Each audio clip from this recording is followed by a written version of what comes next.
pala guys, anuhin natin itong aircon kasi gising na ako. Off lang yun And close na natin guys yung lights. Oh, I'm sorry.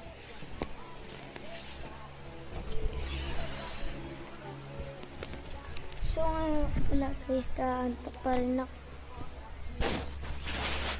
Saan naman ang pasok? Malapit na nga, June 8 na.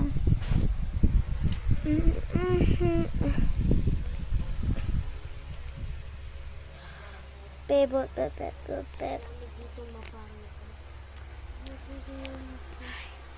May sasabihin ba ako sa'yo? Ay, oo. Ano sasabihin mo? Ang bawang hininga mo. Wow, ang galing mo talaga ha. Anong pake mo? Sama mo naman sa akin. Mabait na nga ako sa'yo. Ganon ka pa. Lagi nga kita pinapalaro pinoprotekta na nga kita, diba? Tsa, XP mo pa yun. Tumigil ka na nga. Wala akong pake sa mga ginagawa mo sa akin. Pinipilit mo ako eh. Hindi na nga eh. Magbabago na nga ako sa'yo eh. Ganon ka pa talaga sa akin. Alam mo, aalis na lang ako. Wow, ang galing mo naman. Wow, ang yabang mo. Mayabang na ako kasi inaaway mo na ako. Kakainis ka. Oh my God, susumbong kita kay Mami.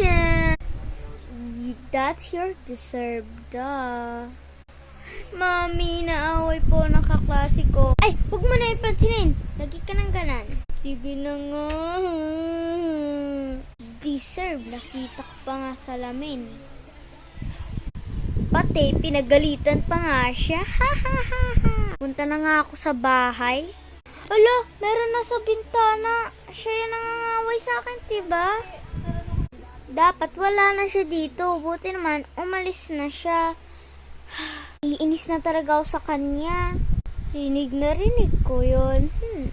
Kailangan kita sumbong sa mama ko. Sana guys, mag-comment na lang kayo ng part 2. Bye! At guys, huwag niyo kakalimutan na mag-subscribe na kayo. O